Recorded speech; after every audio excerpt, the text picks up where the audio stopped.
Atheists claim to be scientifically minded and often use the term scientific atheism to describe their ideology.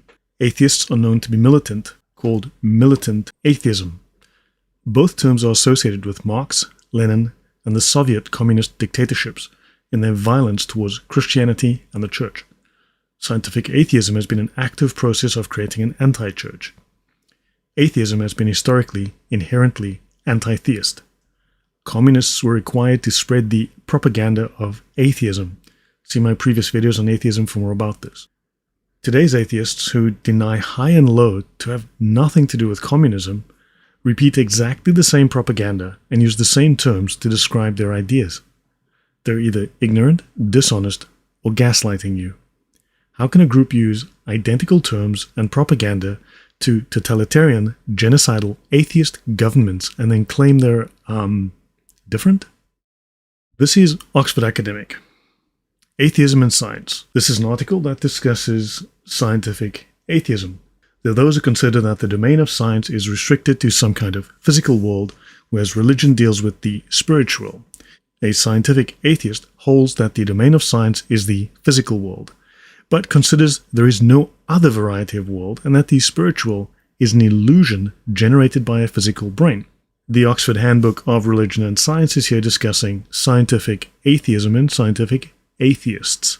This is a search for scientific atheist on the Oxford Academic website. Outdoor Atheist Lecture organized by the Moscow House of Scientific Atheism. This is 1963, I believe. The attitude of a scientifically alert atheist. Scientific atheism and the atheist, called Scientific Myth, Science, Religion, and Atheism in Popular Television. The ticket to the Soviet soul. Soviet atheism as worldview.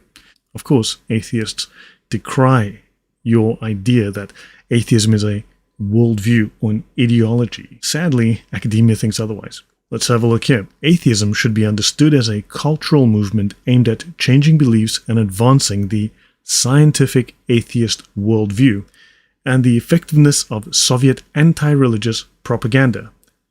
Was called scientific atheist propaganda. Cosmic Enlightenment, Soviet atheism as science. The science could deal the final blow to religion, and they speak of scientific atheist propaganda. Now, of course, I did mention earlier that Lenin and Marx and Stalin and so on, they all required that the communists would spread the quote-unquote propaganda of atheism. Let's look at this article from Universidad de Navarra, Spanish. They speak of scientific atheism, the reasons for scientific atheism. Scientific atheism considers that throughout history, believers turn to God whenever they are faced with a phenomenon they cannot explain or control. Scientific atheism, scientific atheism, scientific atheism, and so on and so on. And it says, ultimately, scientific atheism contradicts itself, because if it were true, it would not have to take the trouble to disprove an illusion. So that's a very interesting point, and there's a reason I bring this to your attention, this conclusion, because we're going to find this in another source.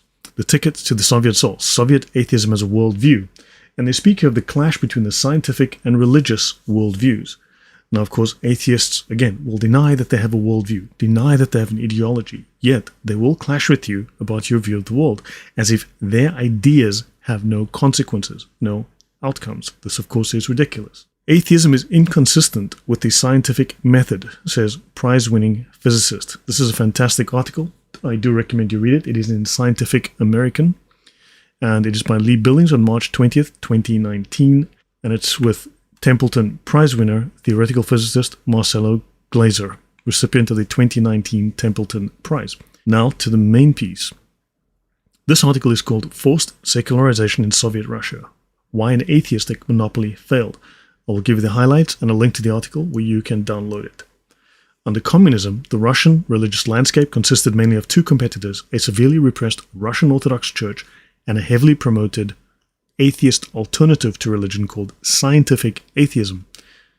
Now, Richard Dawkins, Sam Harris, and others claim to be scientific atheists to promote scientific atheism, just like Marx, Lenin, Mao, Pol Pot, Stalin. How are they different if they are promoting exactly the same thing? If you are promoting scientific atheism and you are using exactly the same anti-Christian, anti-church, anti-religious propaganda that Mao did, that Lenin did, that Stalin did, if you're quoting exactly the same propaganda, how are you different to Mao, to Lenin, to Stalin, even to Hitler? Because you're mouthing the very same propaganda. Under these circumstances, one might expect a rapid spread of religious disbelief, but the intensity of atheist campaign originated from official mandate and not popular appeal. In turn, scientific atheism never inspired the Russian population and grew increasingly uninspired as Soviet officials created a monopoly church of scientific atheism in hopes of replacing persistent religious beliefs and practices. Atheists waged a 70-year war on religious belief in the Soviet Union. The Communist Party destroyed churches, mosques, and temples. It executed religious leaders. It flooded the schools and media with anti-religious propaganda, which is exactly what the atheist movement is doing today. It is flooding schools, universities, and media with anti-religious propaganda with its doctrine of atheism. It introduced a belief system called scientific atheism. As many observers of the Soviet Union noted, convinced communists demonstrated a conviction to their doctrine that was remarkably similar to religious faith. See Berdyaev, 1931, 1966, Berlin, 1966, Kariainen, 1989, McDaniel, 96, Zehre, 1986. Scientific atheism, the official term for the Communist Party's philosophical worldview, posited the ultimate purpose of human existence, a moral code of conduct, and created a collection of atheistic rituals and ceremonies that mimicked religious ones. Now, you might start to see parallels with modern atheists. You know they have a philosophical worldview. You know they posit the ultimate purpose of human existence, and they believe they have a moral code of conduct.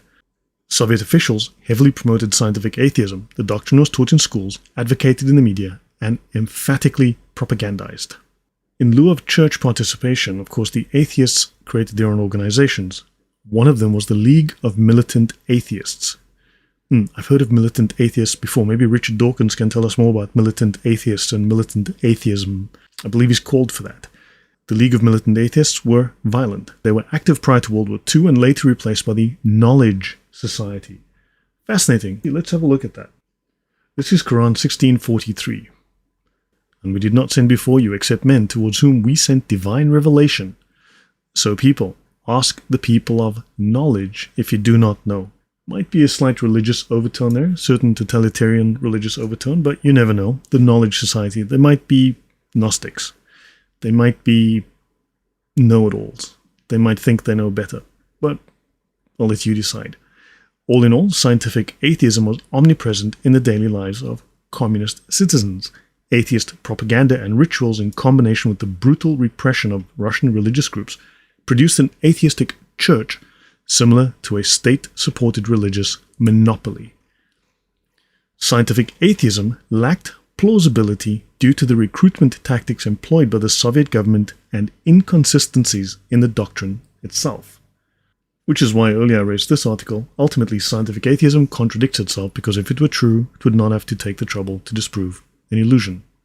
This is in the Journal for the Scientific Study of Religion.